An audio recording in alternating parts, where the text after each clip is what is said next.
حضرت علی رضی اللہ تعالی عنہ نے اپنے ایک شاگرد سے فرمایا کہ میں تمہیں اپنا اور اپنی بیوی فاطمہ کا، جو حضور صلی اللہ علیہ وآلہ وسلم کی صاحبزادی اور سب گھر والوں میں زیادہ لاڈلی تھیں، قصہ نہ سناؤں؟ انہوں نے عرض کیا ضرور سنائیں۔ فرمایا کہ وہ خود چکی پیستی تھیں جس سے ہاتھوں میں گٹے پڑ گئے تھے، اور خود ہی مشک بھر کر لاتی تھیں جس سے سینہ پر رسی کے نشان پڑ گئے تھے، خود ہی جھاڑو دیتی تھی جس کی وجہ سے کپڑے میلے رہتے تھے۔ ایک مرتبہ حضور اقدس صلی اللہ علیہ وآلہ وسلم کی خدمت میں کچھ لونڈی غلام آئے۔ میں نے حضرت فاطمہ رضی اللہ تعالی عنہا سے کہا کہ تم اگر اپنے والد صاحب کی خدمت میں جا کر ایک خادم مانگ لاؤ تو اچھا ہے، سہولت رہے گی۔ وہ گئیں۔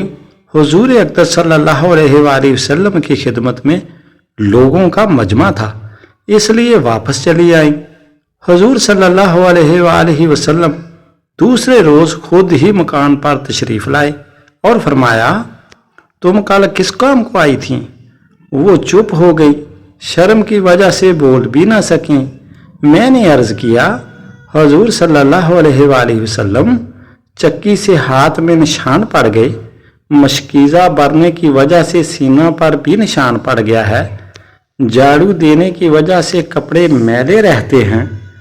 کل آپ کے پاس کچھ لونڈی غلام آئے تھے، اس لیے میں نے ان سے کہا کہ ایک خادم اگر مانگ لائیں تو ان مشکلوں میں سہولت ہو جائے۔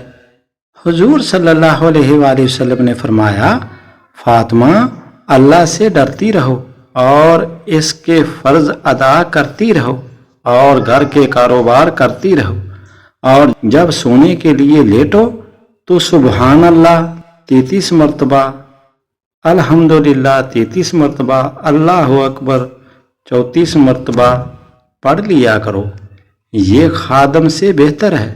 انہوں نے عرض کیا کہ میں اللہ کی تقدیر اور اس کے رسول صلی اللہ علیہ وآلہ وسلم کی تجویز سے راضی ہوں۔ ایک اور واقعہ ہے کہ حضرت برا بن عازب سے روایت ہے، وہ رسول اللہ صلی اللہ علیہ وآلہ وسلم سے روایت کرتے ہیں کہ آپ صلی اللہ علیہ وآلہ وسلم نے فرمایا کہ اللہ کا مومن بندہ اس دنیا سے منتقل ہو کر جب عالم برزخ میں پہنچتا ہے، یعنی قبر میں دفن کر دیا جاتا ہے، تو اس کے پاس اللہ کے 2 فرشتے آتے ہیں، وہ اس کو بٹھاتے ہیں، پھر اس سے پوچھتے ہیں کہ تیرا رب کون ہے؟ وہ کہتا ہے کہ میرا رب اللہ ہے۔ پھر پوچھتے ہیں کہ تیرا دین کیا ہے؟ وہ کہتا ہے کہ میرا دین اسلام ہے۔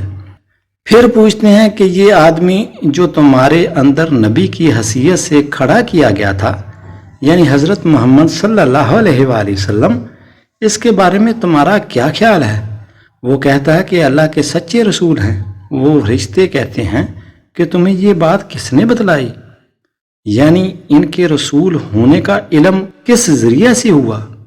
وہ کہتا ہے کہ میں نے اللہ کی کتاب پڑھی، اس نے مجھے بتلایا کہ یہ اللہ کے رسول ہیں، تو میں ایمان لایا اور میں نے ان کی تصدیق کی۔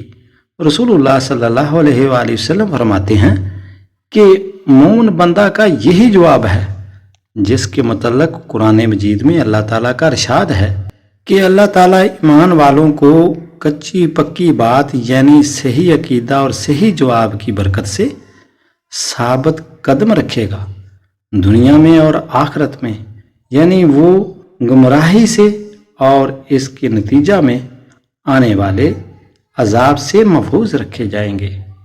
اس کے بعد رسول اللہ صلی اللہ علیہ وآلہ وسلم نے فرمایا مومن بندہ فرشتوں کے مذکورہ بالا سوالات کے جب اس طرح ٹھیک ٹھیک جوابات دے دیتا ہے تو ایک ندا دینے والا آسمان سے ندا دیتا ہے، یعنی اللہ کی طرف سے آسمان سے اعلان کرایا جاتا ہے کہ میرے بندے نے ٹھیک بات کہی اور صحیح جوابات دیے، لہٰذا اس کے لیے جنت کا فرش کرو اور جنت کا اس کو لباس پہناؤ اور جنت کی طرف سے اس کے لیے ایک دروازہ کھول دو۔